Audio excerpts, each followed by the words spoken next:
In order to heal eczema and TSW naturally, instead of focusing on healing my skin, I put my major focus to heal my gut. There is a story, it was written for each of us, and it's yet to be told.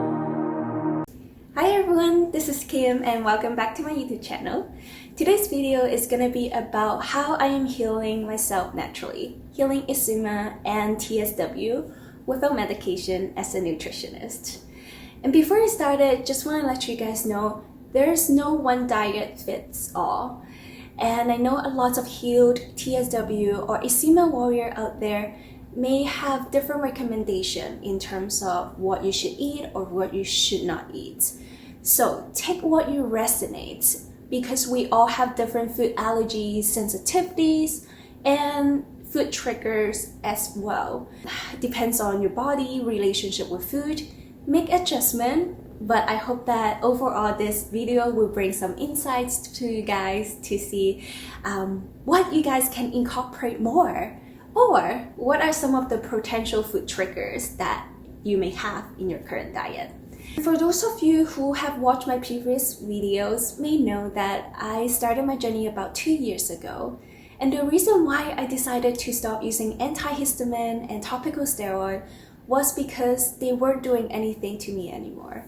My body, my skin was still inflamed, swollen, and in pain every day. And that's when I decided to go online to do research and see how people heal themselves naturally. And that's when I came across Anti-inflammatory diet. And that's the diet that I have been following through ever since the beginning of my journey too. In order to heal eczema and TSW naturally, instead of focusing on healing my skin, I put my major focus to heal my gut. There's a huge connection between our gut, immune system, and our skin. And the matter of fact that 90% of our immune system is related to our gut microbiome, which is the balance between the bad bacteria and good bacteria in our guts. And with eczema, it is also highly related to leaky gut syndrome, which is a condition that causes permeability of our gut wall, and which allows particles of protein and bacteria leaking through the wall. It causes skin and gut inflammation. With anti-inflammatory diet, there are two major parts. The first part is to reduce or eliminate the pro-inflammatory foods from your diet. And the second part is to incorporate as much as possible the anti-inflammatory foods and supplement into your diet.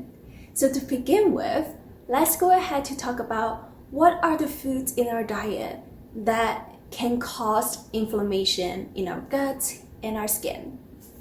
The inflammatory foods that I have completely eliminated from my diet are dairy, which include milk and cheese, eggs, night-shaped vegetables, which is a category of vegetables that commonly cause flare-up for people with eczema, which include bell pepper, eggplant, and I also eliminated sugar from my diet because sugar is highly inflammatory. But I didn't eliminate any natural sugar, so only processed sugar.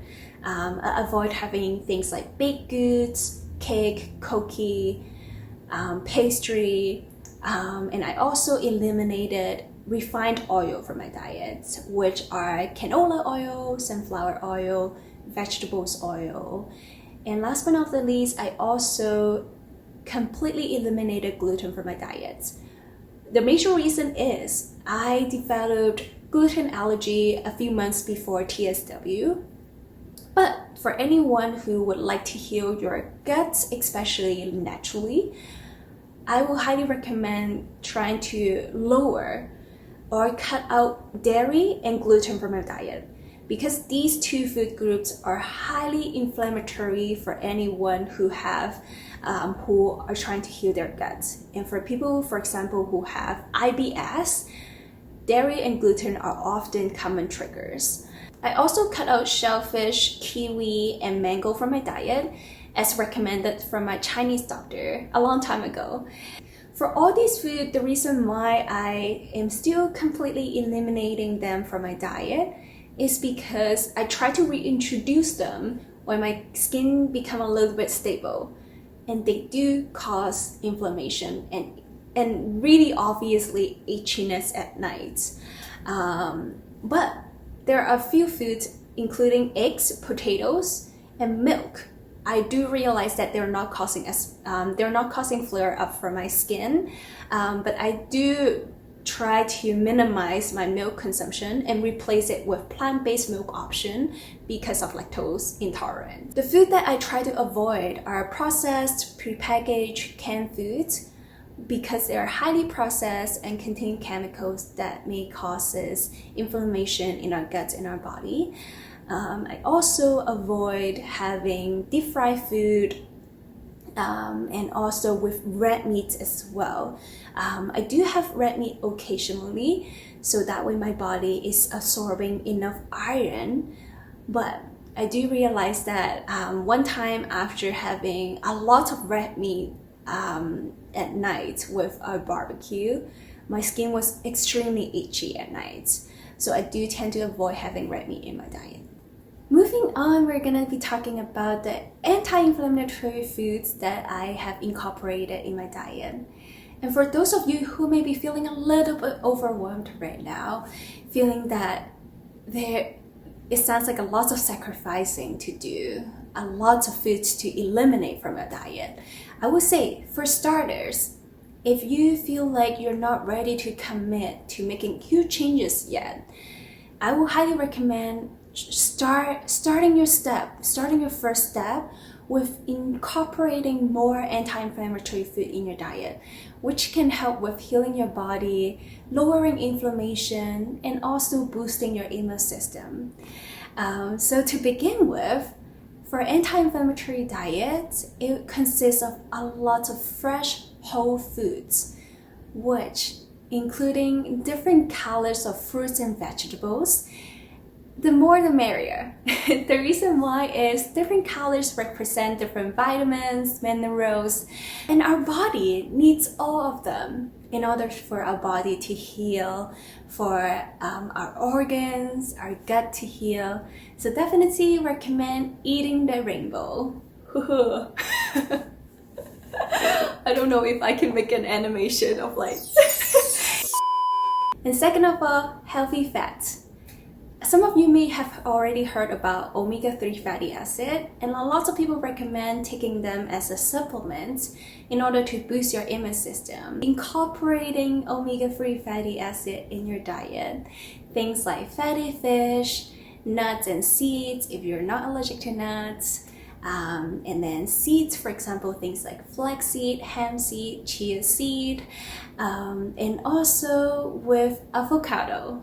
I love having avocado, one avocado a day, and also using avocado oil for cooking. Healthy fats also really help with making our cells, our skin, our hair even more healthy.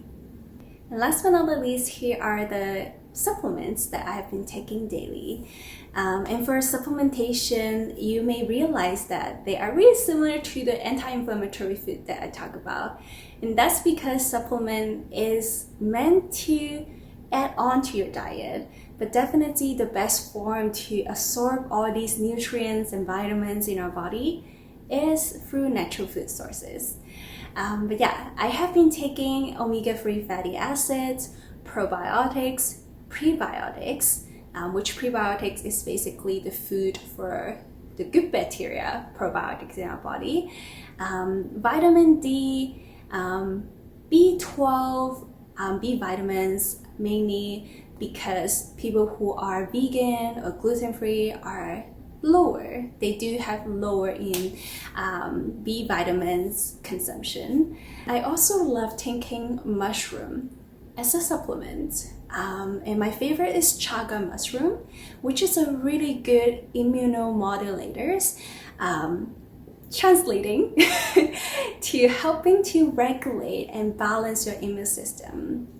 So whether your immune system is overactive or underactive, mushrooms like chaga mushroom really help with bringing your body, bringing your immune system to homeostasis.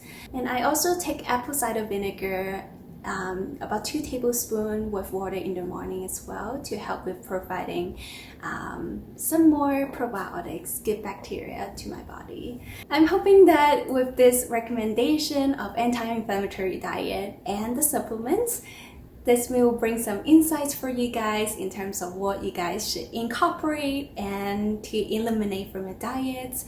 And in the future, I'm looking forward to make some what I eat in a day or a week video. So that way I can bring you guys to see how I incorporating all these anti-inflammatory foods in my diet, making it healthy but delicious at the same time. I'm making this as a lifestyle, not just a diet, something that I am confident that I can carry on for the rest of my life, even when my body is fully healed, fully recovered. I do see myself carrying on. And definitely I would recommend try to cook your own food as much as possible, so that way you can control what you're adding to your food, to making sure that you're having all the natural ingredients, all the vitamins, minerals, antioxidants for your body. I hope you guys happy healing, and I will see you guys in the next video.